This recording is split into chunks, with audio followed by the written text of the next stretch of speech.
And good evening. This is the Frankfort Link Live. I'm Michael Monks from the Link NKY Global Headquarters in downtown Covington for another week, looking at legislation moving through Frankfort and how it impacts you right here in Northern Kentucky. As always, you can follow our content and our coverage of the 2022 Kentucky General Assembly at linknky.com.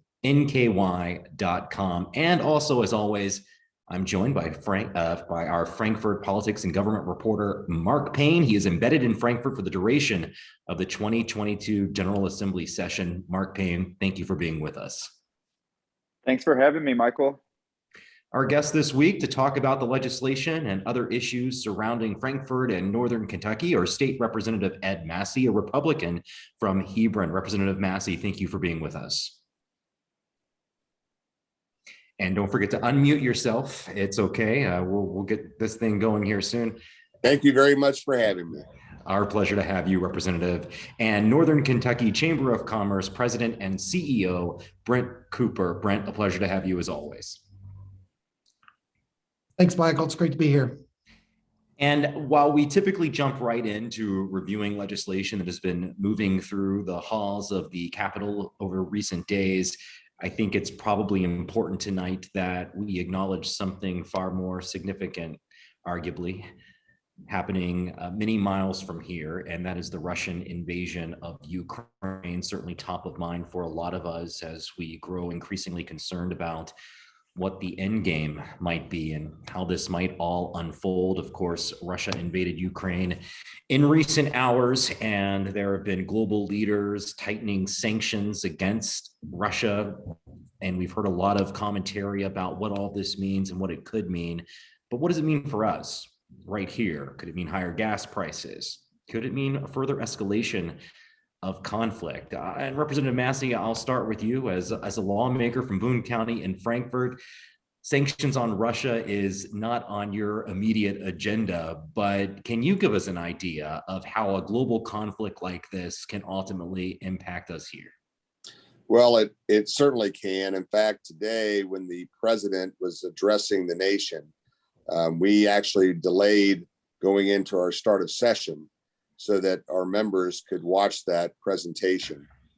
We all are concerned about inflation continuing to rise, the impact on fuel prices. We don't know yet what that extent of that is going to be. I had the fortune today to be with Senator McConnell at another event. He was asked several questions about this. He commented that it was unknown at this time. We are where we are, but we certainly need to respond to this in an appropriate manner. I completely agree with that. I think his words were well chosen, and he was very wise in his approach. He said we needed to employ every sanction available because we needed to show that America, which may be perceived as weak in some fronts, is not weak. And in fact, we will come to the aid and defense of our NATO allies if need be. Of course, Ukraine's not a NATO country. So we had a pretty interesting discussion about all of those things today. And it was very humbling because it makes the things that we do, while important, just seem more insignificant, I guess you could say. When people, are losing their homes, that are suffering, even though there may seem like it's a world away, we have to appreciate the freedoms that we really enjoy here in America. But we certainly, I believe, we're going to be impacted by some of this. Did you get a sense from Senator McConnell, Representative Massey, that this might be something that federal lawmakers could work together on? It seems virtually impossible to bring any type of bipartisanship in the halls of Congress these days. Could potential foreign conflict of this magnitude be that? He seemed to indicate that they had already had some discussions, at least informal discussions. He indicated that he had approved the way that the president was approaching this up to this point, that, troops have been dispersed to Poland, et cetera, but there would be no ground war that involved United States troops in Ukraine. I think that was also said by the president today. But I think there's a united front that we have to have a significant response. This kind of action has not been experienced in Europe since World War II. And so it's very important for us as a national superpower to respond in an appropriate manner. He did indicate, and I agree with him, that the reason we're probably in this dilemma is because Putin would like to rebuild the empire that was once Russia that broke apart. And he is set on doing that. And that we might be perceived as having a little bit of weakness because we pulled out of Afghanistan and we're tired from the war fought over there. And so the combination of those things might bring us to where we are today, but we are where we are, and that we need to be strong with our allies moving forward, and that we need to help Ukraine any way we politically can, or that we can through arms, etc., without involving troops or putting troops at risk on the ground in Ukraine. State Representative Ed Massey, Republican of Hebron. We're also joined by the Northern Kentucky Chamber of Commerce President and CEO, Brent Cooper. And I suppose, Brent, you could address this on a couple of fronts locally, because you do represent business interest here in the Northern Kentucky region, and you have business interests of your own. You are the owner of C Forward, an IT firm here in Covington, just a couple of blocks away from our world headquarters on Madison Avenue. So we know that Russia has engaged in cyber warfare for some time. This is, of course, something that could result in more human casualties. So first, let's start with the business side of things. What type of concerns do you expect your members to be having when a crisis like this emerges? Yeah, it's on top of a level of unpredictability that we've been experiencing the last couple of years. We just, supply chain, Representative Massey just talked about inflation. Those are related to the workforce issues, which were related to the pandemic. This creates another level of instability. And I don't know if you saw the stock market today, but it's a roller coaster. And that comes from unpredictability. And I always say businesses overarching want things to be fair, simple, and predictable. And this causes a level of unpredictability in all those areas for us. And so, yeah, it's something we're all concerned about, closely watching. You mentioned the IT front. We feel like we've been under attack from Russia for years. It's common knowledge within the IT world. And if you talk to Gabby Batshon at Global Business in Newport, you talk to Dave Hatter, the mayor of Fort Wright. These are IT guys that I'm friends with, Brian Rushman at C4. These guys will tell you that we get hit from Russia every day. And I've spoken with people at the FBI and the Secret Service, and it's pretty common knowledge. They believe the bad actors are state-sponsored from Russia. So when you get those ransomware attacks, that's a lot of times where we feel it's coming from. And every small business I know is concerned about that. It hits their insurance costs, it hits their daily lives. And so this is something I will tell you, people who are saying that Putin and Russia are friends of ours, I don't feel that way at all. I feel like we're under attack all the time. And I don't understand some of the public comments, to be honest. And so hopefully we will, as Representative Massey said, align with our allies and find ways to remedy the situation, because we feel like we're under attack all the time. You are watching the Frankfort Link live here from Link NKY. I'm Michael Monks, and Mark Payne is our state politics and government reporter based in Frankfort for the duration of the Kentucky General Assembly. And of course, if you read linknky.com, as we hope that you do frequently, you know that, the things we covered are the Covington City Commission meeting, the Campbell County Fiscal Court meeting. We're covering the 35th District basketball tournament. And so something like Russia invading Ukraine is a bit outside of our comfort zone, but we did want to acknowledge this here at the top, since it is top of mind for all of us just as citizens of the world. But of course, that doesn't mean that news here locally has stopped. It certainly hasn't in Frankfort. And the purpose of this program is to talk specifically about how what's going on in Frankfort impacts us right here in Northern Kentucky. It was another very busy week. And Mark, I will ask you for a quick recap of what you've been seeing. We saw a very busy day today, in fact. Yeah, today might have been the busiest day of the entire General Assembly session. Of course, I say that every week, but there was a lot that went through today. The Senate passed Senate Bill 138, which deals with some of the opponents of 138 kind of say it's an anti-critical race theory bill, but it was written by Senator Max Wise from Campbellsville, and it deals with history classroom instruction. Next, the Senate passed Senate Joint Resolution 150, which will put an end to the COVID state of emergency in Kentucky. And it's a pretty big deal because the General Assembly just voted to extend it last month. And now, so this joint resolution is saying that they want to get rid of it by March 7th. And then Senator Chris McDaniel introduced and passed a bill out of the Senate Appropriations and Revenue Committee today that would potentially give rebates to Kentuckians, and that will have a huge effect on Northern Kentuckians as well. Of course, Chris McDaniel, Republican senator of Taylor Mill here in Kenton County. And based on your reporting, Mark, details of that rebate is that it is designed to combat inflation, whereas we had perhaps grown familiar over the past couple of years of receiving some sort of government assistance to help us battle the economic challenges brought on by the pandemic. This is to combat the inflation, which I've heard it argued was brought on by some of that money that was designed to help us during the pandemic. So this rebate proposed by Senator McDaniel is designed to combat inflation. Kentucky residents will potentially receive rebates from their previous tax year, so not the 2021 tax year. Single resident rebates of up to $500. Joint filers could get up to $1,000. And refunds would be received by the end of the summer if the bill is passed and then signed into law. It is expected to cost more than $1 billion and leave roughly $1 billion left in the general fund for the year. Senator McDaniel said across the Commonwealth and across the nation, there's a pretty big problem right now. He goes on to say the Bureau of Labor Statistics reported recently that our inflation rate is at a 40-year high of 7.5%. For the average family, that means their costs for their households, not changing anything, will go up roughly $267 per month just for the essentials. Representative Massey, your thoughts on the senator's bill? Well, I think that both chambers are very interested in what we would refer to as a tax reform model.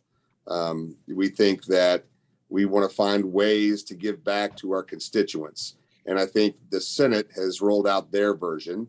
I think you'll see something forthcoming from the House in the near future that may be a different take on how we go about that. But at the same time, I think the goal, though, is that while we've been able to navigate some of these waters pretty successfully with our revenues, that we want to see how we can return it to the taxpayers. And I think that's very important. I think they expect that from us. When we had a retreat earlier this year before session began, one of the number one goals of the at least House Republican caucus was to have some form of tax reform.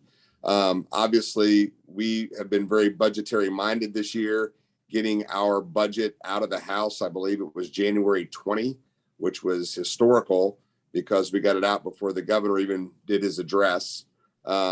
We feel like that was a very solid budget. It's kind of back on regular track now because I don't really think the Senate's going to talk about the budget much until March. But I certainly think this tax reform discussion, I should say, kind of plays into that. So we are going to be working on that diligently. I'm not a member of the A&R committee, but I'm very close acquaintances with the chairman, Representative Petrie, who held the judiciary seat before he became chair of A&R. So I'm very familiar with the work they are doing. And I know that leadership, I believe, is meeting with Senate leadership tomorrow. And so I'm sure they'll be discussing the very things that you've just raised between the Senate rollout and what is the anticipated rollout of I won't say a contrary or opposing bill, but a different idea from the House Republicans. So that's coming, I believe. I think the common denominator, though, is that we want to help our taxpayers. We understand inflation is off the charts right now. We understand that gas prices are the highest we've experienced in many years. We know that workforce investment is critical. I think we're sixth in the nation as far as highest number of people not working, in the sense that I think 52% of adult aged Kentuckians that could work are working, but that leaves 48% that are not. And that's a problem. And businesses are having a hard time finding employees, which affects their ability to do and function in the economy. the supply being slow is huge on every scale. I came from the school world, and when you have the volatility in supplies that you have today in that market, trying to budget for a new school facility or a building, and then not getting your paperwork responses as quickly as you need to can result in huge dollar factors when it comes to trying to plan those budgets. In fact, I heard of one case based over time that a school district actually cost them upwards of $10 million on a project. So when you have that kind of volatility that is going on right now, I think people are going to look for leadership.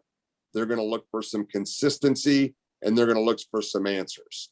And we, of course, we constantly hear from our Northern Kentucky area folks, we don't want any higher taxes. Their gas tax has been an issue. My colleague, Representative Santoro, had filed a gas tax in the past to try to accommodate some of the roads. We had the Brent Spence Bridge issue. And so there's so many things going on that impact not only Kentuckians, but in this conversation, certainly Northern Kentuckians. And I think that we're trying to move with a deliberate speed, knowing that we're more than halfway through the session. It is really ramping up. We've got over 500 bills filed in the House. And I believe there's a large number, I want to say upwards of 300 or so bills filed in the Senate. I don't know the exact count as of today, but we are working on that very diligently. So circling back around to the point of the question, I think that tax reform is something we all want. We want to change some of the structures that we've become accustomed to because, frankly, now that we have a supermajority in the House and the Senate, we just believe there's a better way of doing things. And so we're going to work with our business community. We're going to work with our chambers and try to make sure we can accommodate that for the Kentuckians that we serve. And Representative, we're going to talk a bit about a piece of legislation you co-sponsored that I read about this week from Mark Payne's coverage, related, I believe, to lowering the age of eligible employees who want to work in the service industry. So we'll come back around to that momentarily. Brent Cooper is the president and CEO of the Northern Kentucky Chamber of Commerce. Obviously, inflation, a big concern for the business community as well. But then again, so was receiving that money during the American Rescue Plan, and prior to that, the first piece of federal legislation that came out. So, I think we're dealing with the repercussions of the aid that came out, and now trying to find an answer on that. Well, I'll tell you, Michael, from my perspective, and I always say perspective comes from where you're sitting, but had the CARES Act not happened, I believe this country would have gone into a Great Depression. And if you talk to most business and civic leaders, I think they agree with that.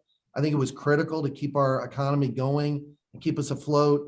I will tell you the number one overarching issue is workforce. That does stem from the pandemic. Pre-pandemic, and I'll just give you some examples. Pre-pandemic, if you go back 10 years ago, 58% of high school students were working in some sort of hospitality or industry in the Northern Kentucky economy. It's dropped now down to 38%. That's data straight out from Janet Herr at NKU. I know we just talked about the workforce participation rate in Northern Kentucky. Our workforce participation rate is 67%. It's 10 points higher than the state, 5 points higher than the national average. But excluding 5 areas in Kentucky, Northern Kentucky, Jefferson, Fayette County, so Louisville, Lexington, Bowling Green, Owensboro, outside of those areas, workforce participation rate is 39%. And so we've got to find a way to help our state, help lift everyone up. We also got to find a way to employ people here. We've got a ton of job openings, and there isn't, most of the businesses that we talk to, that's what they're struggling to find. So one of the bills we're excited about is House Bill 499. This is the child care solution. We think that is one of the solutions. Again, an issue coming out of the pandemic. We had a child care issue pre-pandemic. It got worse during the pandemic. And this bill would allow employers to pay employees, give them a benefit for childcare, and the state would match that dollar per dollar. So if a business gave somebody $500 for childcare, the state would give $500. And so that is something we're really excited about. We think that is part of the solution. We think work-based learning, those kinds of solutions in our schools are good. We're big on talent attraction. We've got to start bringing people here, and we've got to market our state and tell our story. And as was mentioned, transportation, that's another one that we're really big on here in Northern Kentucky, because we know what kind of situation we've lived through the last couple of years when the Brent Spence was shut down or limited to 2 lanes, and the damage that did to the Roebling and the 4th Street Bridge and all the traffic on 275 we experienced. So those are things that we're encouraging Frankfort to take a hard look at. As far as the bills that were introduced today, look, I trust Senator McDaniel, and more dollars that come back to Northern Kentucky. When that happens, that's good for our economy. And the mission of the chamber is to grow the Northern Kentucky economy. So, we think that's a good thing. I actually think the House and Senate have done a really good job being stewards of our dollars in a very conservative way. This is why we have such a big surplus and are able to do those kinds of things. So certainly encouraging on those fronts as well. And I will say, oh, I yeah, just wanted to say that I'm happy to be a primary co-sponsor on House Bill 499. That bill was filed by Representative Heverin. And we do think that this will be allow some family members, especially women, to return to work. It would be a help to them in a very difficult time. Certainly, we believe that this would stimulate our economy, and it's something that we can partner on. So it's important because that particular bill is not just a partisan bill. It is signed off by many folks on both sides of the aisle, and a belief that we can develop a system that will allow us to fill some of those vacancies that Brent has talked about. Okay, so Brent, when I look at the, and I'll come back to you in just a moment, Mark, I'm sorry. When I look at the unemployment rate for our 3 counties in Northern Kentucky, Boone, Kenton, and Campbell, we're among the lowest in the state. So are you seeing something that conflicts with that when you talk about the workforce participation rate? I don't think that's as common a term. Are people not working? Because it looks like while there are a lot of job opportunities, there aren't a lot of workers, not because of laziness or lack of desire to work. Right. They're employed. Yeah, well, it's a little deceptive. I mean, the workforce participation rate, for example, includes seniors in high school. It includes seniors who are often already retired, as an example. And the unemployment rate, if you've dropped out of the workforce, you don't get included in that. And so this is where it gets a little tricky. I will tell you, you're right, though. There are a ton of job openings and everybody is struggling. And that is why we really believe part of our strategy has to be bringing people to Northern Kentucky specifically, sure, but the state as a whole. And I don't think we have a talent attraction strategy right now. And that's something we've been encouraging House and Senate and the governor's office to remedy. We've got to find a way to tell our story. And everybody's heard of the Pure Michigan campaign, and Nashville has a show named after it, for Pete's sake.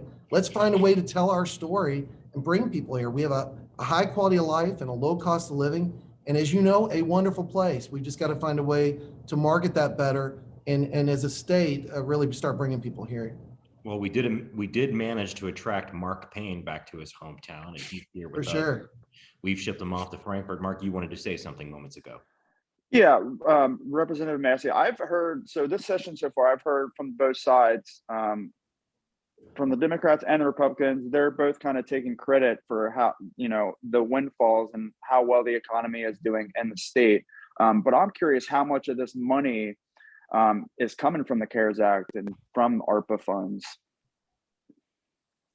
A lot of it's coming from there. In fact, we had a meeting with Senator McConnell a few weeks ago as a caucus, and I really enjoyed his comment. It was kind of funny, but at the same time, it was very, very pointed. And that is, in his opinion, you probably shouldn't have gotten all the money that you did, but spend it wisely. And I think that we are trying to manage that difficult task of making sure it is spent wisely and not on things that are recurring issues, because obviously that money is not going to be coming back around in the future. So how do we invest that money into things that are going to promote the economy, that are going to promote work, that are going to promote the betterment of Kentucky, promote healthcare, promote opportunity? So it's obviously been it's always, partisan when you get into bills and debates, because this person wants this pot of money for this and somebody wants a pot of money for this. But at the end of the day, I think that we have worked fairly well together to try to establish a plan for how these monies would be used going forward, because we're not going to always have them. The other thing is in the past, Kentucky it was more of a cash in, cash out, and we didn't really have surplus. And for the first time, based on not only the CARES Act and the money that's been given to us from the federal government, but because of revenues in Kentucky, we're in a more comfortable place from a budget standpoint, which goes back to the tax reform piece that we're trying to accommodate for our constituents. So it is a delicate matter in that sense. When you got money, everybody wants to tell you how to spend it. I think the House, at least, has been very reserved. We've kept money back in reserve for that very reason. And we're trying to now figure out how we could return some of that to our Kentuckians. It's a challenging task. It is. We're in waters we've never been in before. You got to remember also that the last two budgets that we've passed have been single year budgets. And now this year we're back to doing a biennial budget where it'll be for a 2-year period. And we're trying to make sure that we do it right. To use a phrase coined by our speaker on a lot of issues, you only get one time to really do it right. And we want to make sure we do it right. So we're going to continue to work with the leaders in the community, the chambers, the workforce groups, the Senate and the House leadership. And a lot of times, what people don't realize a lot of times about Frankfort is there may be some high things that are volatile that you disagree on. But a lot of the underlying things, which make up the majority of what we have to do on a day-to-day basis, most parties, for the most part, generally agree. But there's a lot of rhetoric that's spewed out there, especially on those high-profile items. So we're continuing to work it together. I think that you'll like what the House presents as well. And of course, it's going to end up in free conference committee, and then they'll have to work out the budget for an ultimate approval. So that's kind of where we are at this point. Okay, well, I'm not going to tell you how to spend your money, but I will tell you how to spend your time. And it's going to be with this beauty right here. This is the Link Reader. It is our new print edition, and it is coming to every residential mailbox in Boone, Kenton, and Campbell counties on Monday, February 28th. So be on the lookout for that. We've got a lot of cool stories in here, and we'll be bringing this to you every couple of months. And if you're interested in advertising in this thing, you should look us up. Sales information at linknky.com. And if you have story ideas, tip us off at news@linknky.com. Also want to tell you about the Kentucky Side podcast. You can find that online at linknky.com inside our podcast tab, where we have in-depth conversations about issues facing our region and also some fun conversations about Northern Kentucky. Brent knows I like to poke fun at Northern Kentucky while he's doing his song and dance for the region. So if you click on that, you'll hear this week's episode where we do explore the return of the scourge of meth in Northern Kentucky. I talked to law enforcement officials about their deep concerns, and you won't believe how much meth they're finding in Northern Kentucky. So go to linknky.com and click on podcasts and take a listen to the Kentucky Side. A new episode comes out every Tuesday. And you are watching the Frankfort Link Live. I'm Michael Monks in downtown Covington, joined by Mark Payne, Lincoln KY politics and government reporter, also State Representative Ed Massey, the Republican from Hebron, and Northern Kentucky Chamber of Commerce President and CEO Brent Cooper. Representative Massey, very quickly, I wanted to talk about that legislation about lowering the age, I guess, to be a server, perhaps. Could you explain it to our viewers? Yeah, that was a bill brought by Representative Killian Timoney. And basically it was to lower the age of someone that's able to serve alcohol. And part of the reason for that, obviously, is to help those businesses that are somewhat floundering, reaching for employees, et cetera. They may not be of age as far as Kentucky law goes to drink, but we're not talking about drinking. We're talking about serving a product. And even some of the businesses, what came to mind, and I learned it a couple of weeks ago, is even Cracker Barrel today in our local community is serving alcohol. And so trying to find an adequate amount of servers to keep these businesses open and prosperous and turning a good profit is important to our community. And so that was the purpose of the bill. We talk about it all the time. If you're 18, you can enter the service, you can carry a firearm, you can do a lot of things. There's really no reason we don't think, or it shouldn't be preclusive that we keep them from working in those types of environments because of that. This actually was a bill I think may have been filed early on by Representative Richard White, who had some health issues during this session and has not been able to be on the floor for the past couple of weeks, but he's in that business, in that service industry business, and he had personally experienced that. So we heard debate and testimony about that, and it has cleared committee and has cleared the floor. So we're hoping that the Senate will soon hear that. And again, you eat, my dad always taught me, eat an elephant one bite at a time. So we're taking swipes in every way we can to help the economy. And of course, that's in concert. We work with these groups because their lobbyists are down here meeting with us and explaining what will help their various clients, our constituents. So we believe that's a good bill, and we're looking forward. I certainly voted in favor of that, and we're looking forward to the Senate hopefully taking that up and bringing it to conclusion. Brent, I'm wondering, what has the business community learned over the past couple of years as workers seem to have more power than they're used to having in this country? And that's because they have choices, and you are seeing businesses have to pivot, have to offer more money. We do believe in competition in this country, and that is what we're seeing. Isn't a lot of this related to pay? Restaurants aren't known exactly for paying very well. I think pay is part of it. I mean, one of the programs that we've been pushing, or initiatives really at the Northern Kentucky Chamber and with throughout the region, is Grow NKY, growing regional outcomes to workforce. It's over 75 partners talking about workforce related issues, everything from early childhood, K through 12, through adult learning, through talent attraction I mentioned. And the last one is business policies and practices. And that gets to your question specifically, because we need to make businesses better businesses. And again, our mission is to grow the economy. So we actually want people to make more money.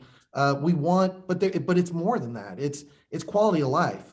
And, we talked about the bridge just a second ago. If it takes you an hour to get to work, it takes you 2 hours to get your kid to the dentist or the doctor. That's not a high quality of life that we want here. That's not what we want for our families. This all ties together, and businesses have to adjust schedules.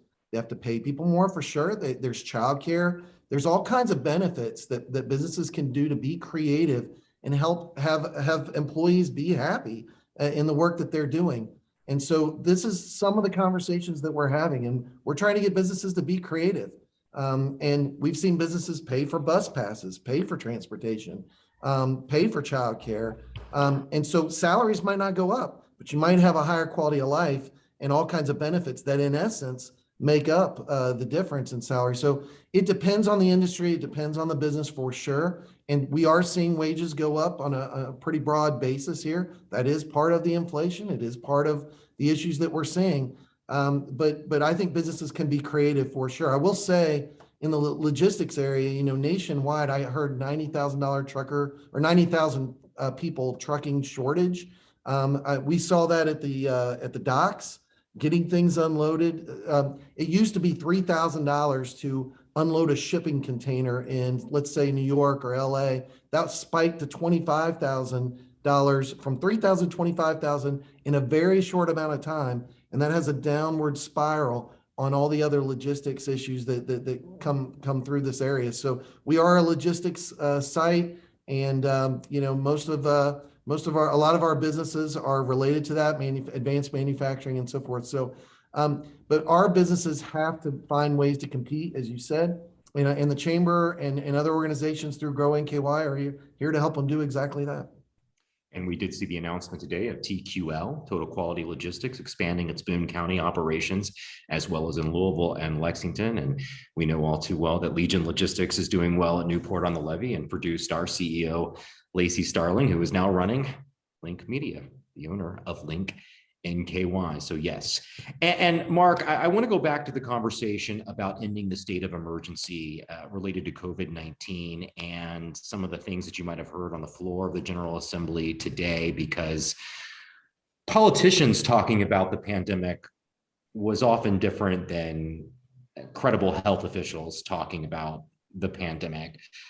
Right now, it feels like this thing is fizzling out finally after 2 very long years. I think even I'm a little lax about wearing a mask where I used to feel like I needed to wear a mask. So maybe this thing is over. But talk about ending the state of emergency and what you heard on the floor of the General Assembly today from some Republican lawmakers. What was their position? Yeah, I think that everyone's tired of it, Michael. And politicians, in the state house want to put an end to the state of emergency. But there's a few things at play, certainly. And some of it's definitely politically motivated, with the governor coming out last week and saying that he is going to, he's supporting a sales tax decrease, which is against what Republicans want, as far as, possibly increasing the sales tax and getting rid of an income tax. And he also issued an executive order that put a freeze on vehicle tax. And then, like I mentioned earlier, the General Assembly just voted last month that they wanted to extend the state of emergency until April 14th, which is the day before the last day of the General Assembly. And so some of the argument this week has been, well, if we keep this state of emergency in place until April 14th, and we go on leave when the General Assembly is over, and the governor starts issuing executive orders, well, we can't do anything because we're not in session anymore. And unless the governor calls us back into session, there's nothing we can do. And so that was some of their concern when the pandemic started and the governor's issuing executive orders. People were asking representatives and senators, hey, how can the governor do this? Why is he doing this? But they couldn't do anything about it. And so that's some of what I heard over the past few days. And since this has passed out of committee, I know that the governor's office has issued a statement saying, hey, this pandemic is still going on. People were tired of it, but even within the numbers getting better, it's still going on. We still need to be cautious. One of the other concerns is that it could affect federal dollars, and perhaps Representative Massey could speak to this a little bit more. But that was some of the concern I heard is, if we get rid of the state of emergency, are we still going to be able to claim all these federal dollars that we've been claiming? So the reason it was extended is because we had a special session. Obviously, that was part of the reason we were brought back, was to deal with the Omicron variant and all of the things that are dealing. And it was an uphill battle. We didn't know when that was going to end, when the next variant may come along, et cetera. And I think you're right. There is some political jostling going on about when to end the emergency, et cetera, because we can only act presently when we're in session. That makes it particularly challenging on our end. And it's no secret, I've said it many times in my own capacity, that there's not a lot of communication presently between the executive office and the General Assembly, which makes things very, very difficult. And I'm not sure why that's the case. I think we're ready to engage in that, but we just haven't had those conversations. So I think that we're all trying to move forward. There is a constitutional amendment on the ballot for this coming election cycle that would allow us to call ourselves back into session in an emergent circumstance, so we could react. One of the complaints we heard all through last summer was, why don't you do something? And the response was simple: we cannot act unless we're in session.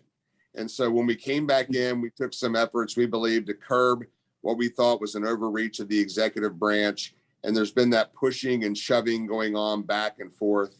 And now I think that there was a bill that's been introduced in the House, and it's not been called onto the floor yet, but it talks about allowing parents to decide whether they should allow their children to wear masks when sending their kids back to school. And so I think that's indicative, though, that there's a group of folks, at least, that believe that might be an appropriate action, because we are tired of COVID. We are tired of dealing with this, and there's two different groups, and so there's that pushing and shoving going on. And of course, then there's the concern on some of us, and me included, that, well, the problem is we gave that authority locally back to the local control, and in that case, mask back to school boards, to allow them to make what they believed was the best decision in their community, because they're boots on the ground in their community. And then you did that at the heat of the battle. So do you really want to take that authority away? And what if another variant comes along? And then we can't call ourselves back into session. And where does the governor act in that regard? So there is a lot of movement going back and forth. But at the end of the day, I think the consensus of the caucus is, we are so tired of talking about COVID. We want to get back to the business that serves Kentucky. We want to deal with the economy issues. We want to deal with roads. We want to deal with restorative justice. We want to deal with all of those things that we believe are very important to Kentuckians. And so I think you'll see some of that wrangling going on in the next few weeks as things develop. And a lot of people are trying to get their political foot up because we have an election season upon us, and several people are opposed. And then we also have what's going to be, I think, a very incredible gubernatorial race in a year. There's a lot of rumor about who's going to run and who's not on the Republican side. And of course, we know that Governor Beshear is going to attempt to get a second term. So I think that a lot of this is both things. I think it's tired of COVID, and there's just some political wrangling going on to see where we can be at the end of this session. You said exciting candidates. Who are you hearing, Representative? Well, I'm hearing all kinds of people. I've heard everything from Kelly Craft to Ryan Quarles to Savannah Maddox to Senator Alvarado to Senator Wise. And I think we're all kind of excited to see what is this going to be. It's a strange animal for the first time in a long time in Kentucky when you have a 75 member body or 100 member body in the House, 75 are Republican, 25 are Democrat. If things go as expected, we might pick up more seats. In the Senate, I believe it's 30 Republicans and 8 Democrats. And then yet we have a Democrat that is in the executive office. So there's a lot of pushing and pulling going on. It's just a different environment than certainly this caucus has somewhat been used to. And I wasn't ever in the minority, but in talking with my colleagues, it wasn't that long ago that the Republicans were in the minority in the House. So things are changing. The political climate's changing. And that's normal, I believe. That's cyclical over time in history. But I just think there's different outcomes associated with that. And so I think you're going to have a pretty robust election cycle this year, and you'll have a pretty robust gubernatorial race. We'll be looking forward to that. I read in Bloomberg just this week that they analyzed the top performing state economies over the past year and how they've rebounded from the original impact of COVID. And Kentucky was tied for 7th. Now, they only looked at states with more than 2 million people in them, which eliminated a few. But Kentucky was tied for 7th as the best performing economy. And Brent, we do see Governor Beshear, who, as Representative Massey noted, is running for re-election next year. He's got a business record to run on, it looks like. And I look at the Chamber of Commerce, we are nonpartisan, we are issues based. And I will make this comment about COVID and the governor's response. Good health is good business. And I think part of our job at the Chamber is to tell the story of some of our small businesses, some of the business community who don't normally get that opportunity. So let me share this with you. Last November, going back to 4 months ago now, we had this one business who had 9 cases of COVID. Went to December, they had 15. January, they had over 60. That's how quickly Omicron ravaged through our community. So you can say you're tired of it all you want, and I'm tired of it, believe me, but it impacted us. It impacted our economy in a profound way. And those representatives and leaders who have been championing vaccine, God bless them. That's what we needed. We need more people to take the vaccine, and we need more people to get their booster when that opportunity comes out. We need to listen to our health officials and listen to our doctors. And I don't know a single doctor in Northern Kentucky was saying you really shouldn't get a vaccine. I mean, everybody was saying that. And the people that didn't, a lot of them paid the ultimate price. But from an economy, we all paid this price. And so masks and vaccine were a good thing, in my opinion, and were necessary for the economy to continue. And going forward, there will be another outbreak. There will be another issue. I don't know when. I hope it doesn't come for a very, very long time. But we have to have things set up in our community where we listen to health officials and we act accordingly. If we don't, that's bad business. And that one story is just a perfect example. I mean, think of all the people, think of that business that was short 60 people and their sick time and all the impact that had on their ability to provide services and goods to their customers. If you look at that from the big picture, it was just devastating. So I just wanted to share that with you. I believe that there are leaders on both sides of the aisle, Senator McConnell, Stivers, our Senator McDaniel are just some quick examples in addition to the governor who are championing vaccines and good common sense health measures. And that's what we need more of these days. And I would concur with that, Brent. In fact, I will tell you that I'm very pro-vaccine. I'm not pro-mandate. And that's been one of the battles that you've seen even fought out in the legislative halls, is that, you know, my position is, how can you say that I'm not for mandates, but then want to mandate to employers how they can handle their business? That's really not been something that Republicans have done. So it's been interesting because it's really brought up issues that we didn't anticipate we were going to have to face. And that's even within the caucus at times. So Brent's right. I think we have to learn to be adaptable and flexible, but we want to protect our people too. I mean, you know, I had a relative, a very close relative that I lost to COVID. And he was the kind of person, he didn't want to take the vaccine, and I respect his decision not to, but at the same time, I wish he was still with us today. So, you know, I think it's a delicate, difficult matter, and people become very passionate about it. And I couldn't agree more with Brent when you say, look, it really comes down to personal choice, but see your doctor, trust your physician. We trust them on other matters. Why would we not trust them with this? Has that been a challenge at all, Representative Massey, in your caucus? Because there certainly are elected officials who have been skeptical of the virus itself, and certainly some of the medical responses to it, like the vaccine opportunities. Has that been challenging for Republicans like you, who accept that COVID was a threat and that the vaccines were an appropriate answer to it? It has. I mean, you know, over the summer and even into the caucus time, once we get into session, I still get inundated with emails about in-vaccine mandates. And to be candid, I tell them there's not mandates. And they're like, well, the employer's making us get a vaccine. And I'm like, well, there's no mandates. That's your employer's decision. And I really can't intrude upon an employer's right on how they run their company, because there's consequences. If you mandate a vaccine and your people leave and you don't have employees, there's a consequence. If you mandate a vaccine and, you know, some people just refuse and you have to terminate them, there is a consequence. Every choice has a consequence. And I think the idea is, who's right and who's wrong? I don't know that we know who's right and who's wrong when it comes to COVID, but I think as a caucus, the general opinion of the Republican Party has been, look, we believe in personal choice. We don't believe in government enforced mandates, but we also, as a body, don't want to push our employers to do things.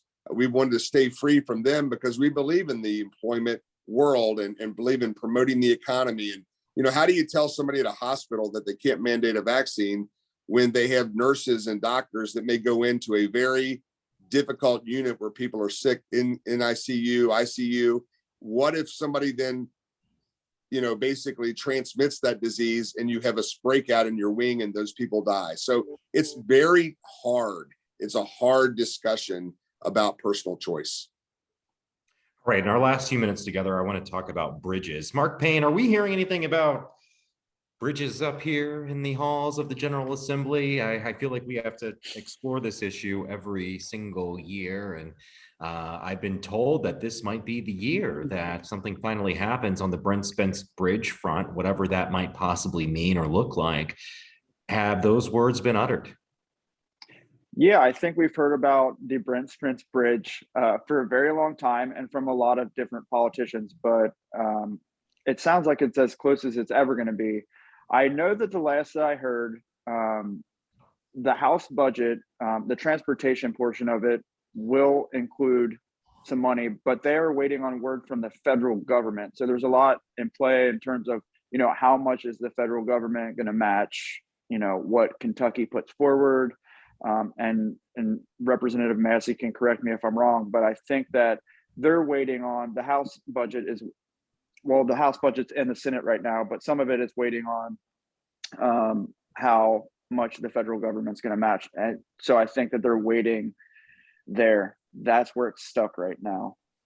And I think that's fair. And I will tell you that what a lot of people think is when the transportation package passed Congress, they think that money can just be divvied out to build a bridge. And that's just not true. There's a matching element to that. And there's competition that goes to that matching element with other states. Now, true, Brent Spence Bridge is a high priority matter. It's in the top 5, I believe, in the nation. We are working feverishly to make sure we get that project accomplished. But we do have to look to the general fund to some degree to get the matching dollars that are necessary in order to make that project a reality. And I will tell you that there are some of our members that have worked day and night on this, including my colleague that I mentioned earlier, Sal Santoro. We actually are roommates down here while we're in session. And so I get to hear some of the ongoings of that stuff. And I believe there may be some announcements in the very near future. I believe that this is truly a bipartisan issue. In Northern Kentucky, that is just a choke point.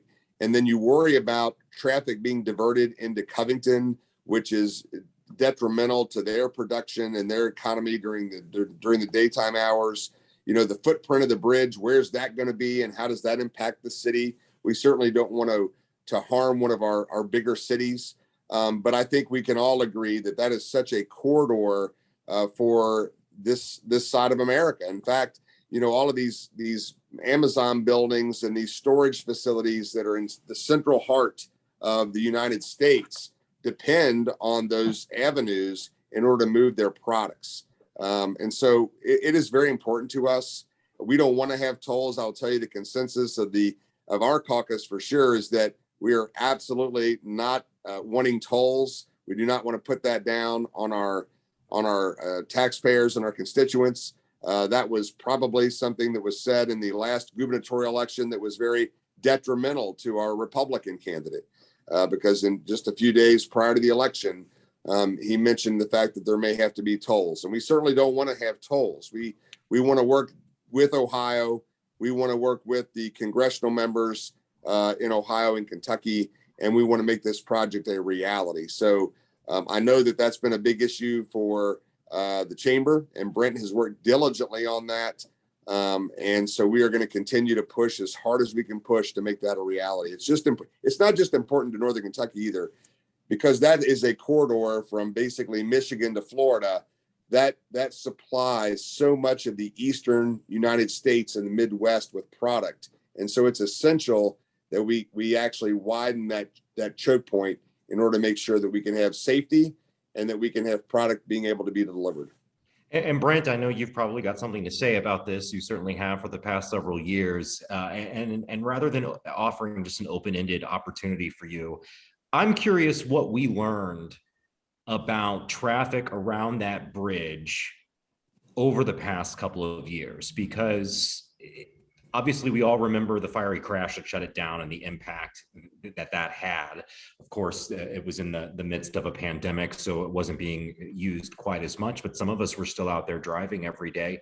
And I think we learned that some of the other arteries are very quickly choke points themselves. The Roebling Bridge had been shut down a couple of times. It's still shut down. I'd like some answers on why it's still shut down. I'm growing quite suspicious about that particular bridge and its future. The Clay Wade Bailey Bridge and its intersection with 4th Street in Covington is an absolute nightmare. The old 4th Street Bridge between Covington and Newport, and the Taylor Southgate Bridge, all of these areas were just very difficult to navigate. And are you hopeful that the answer, whatever it might be, to the Brent Spence Bridge as a choke point that sort of feeds all of that, will address all of those concerns without damaging historic neighborhoods and that sort of thing? No, I absolutely am. And we're lockstep on the concerns about the scope of the bridge, the mitigation issues that Covington's expressed. You know, we're lockstep with Covington on those concerns, and we're actively advocating to address those concerns. I will tell you, if you're somebody that lives in Alexandria or Highland Heights or Cold Spring or Fort Thomas or even Newport, Bellevue and so forth, you might not have thought about the Brent Spence on a daily basis. I assure you, when it was shut down, you sure did. And that's why we've been telling people this is a regional issue. I spoke to the city of Florence and I said, look, it was 2 hours, December of 2020, to get from Fort Thomas to Florence during holiday shopping season. This is why you should care about this issue. And the reason I know that is because it was my daughters that were stuck in traffic on a Saturday trying to get some Christmas shopping done. So it is absolutely a regional issue. We are hopeful those issues will get addressed. As soon as the federal government gets that application process done, ODOT, Ohio Department of Transportation, KYTC, they will jointly apply. And kudos to our judges exec, Pendry, Moore, Knockelman. Shout out to Senator McDaniel, South Santoro. As Representative Massey said, all of these folks are engaged, actively working on it. We've never been this optimistic that we will get a bridge. I'm very hopeful. And daggone it, I expected at this point, after everything we've gone through, we have already paid the toll. And what I told people 8 years ago was the reason we were okay with a $1 toll or reasonable toll was because we didn't see a path forward to getting it built by 2020. You know how I was right? Because 2020 came and went, we didn't have a bridge. So we're hopeful now that we've already paid the toll, we can get this done without tolls for Northern Kentuckians, and we get this thing built once and for all. We've had every elected leader that we know, from the President of the United States to the Governor of Kentucky to the head of the House and the Senate, tell us that we can make this happen. So we're anxiously awaiting the good news later this year. Well, we shall see. I've got about 90 seconds left. Mark, let me give 30 seconds to you. What are you looking forward to next week? What should we be keeping an eye on? So we should be keeping an eye on the Senate. I did hear some rumblings today that their portion of the budget should be coming out in the next 7 to 10 days. I know that Senator Chris McDaniel, who chairs the Appropriations and Revenue Committee over there, has been really busy going through the House and the governor's budget. So that's something that we should be getting some more clarity on in the future. And Representative Massey, since I ask all of you that come on, can we mark you down as a yes for legalized cannabis in Kentucky? Well, that's been a really big debate. I was asked by a member today to call it into judiciary. I've got to talk to leadership and see where that's at. One of the things that's always been difficult about that particular issue is the energy that's utilized to get it through committee and get it through the House if the Senate is not going to hear it. We've got it through the chamber before, and then the Senate just didn't hear it. So we are trying to work out those wrinkles. That debate is still hotly contested, especially in many rural parts of Kentucky. So stay tuned on that. I was asked this very evening to request the bill. We'll see where it goes. All right. If it doesn't pass, I guess we'll have to use that bill paper to, never mind. What I want to do is put it all into a road fund and call it Operation Pothole, but nobody. Oh, I like it. You would have my endorsement. All right, Brent, legislation you're paying attention to that's not related to the bridge. Yeah, no worries. Tax reform, any of the workforce bills, like I said, childcare and so forth. We'd like to see a life sciences lab in Covington. Hashtag just saying. We've got a number of chamber members in that space, CTI, gravity diagnostics, Spexion, and so forth. It would be the largest investment outside of the convention center since the 90s that wasn't school related. And I will just say this, when Northern Kentuckians agree on things, they generally get it. That's how we got the College of Informatics and the Health Innovation Center and things like that. Let's get a health sciences lab. Let's get a new bridge. Let's get some investment in Northern Kentucky. I think our caucus can come together on those issues and make those things happen.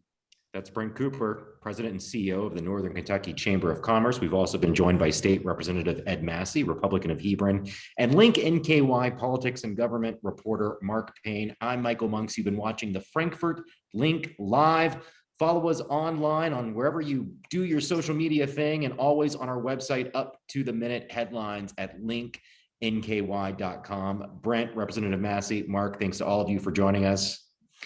And thanks to all of you for watching. We'll be back again next week with another Frankfort Link Live. Thank you. Thank you very much. Have a great evening, everyone. Yep, take care. Thanks, guys.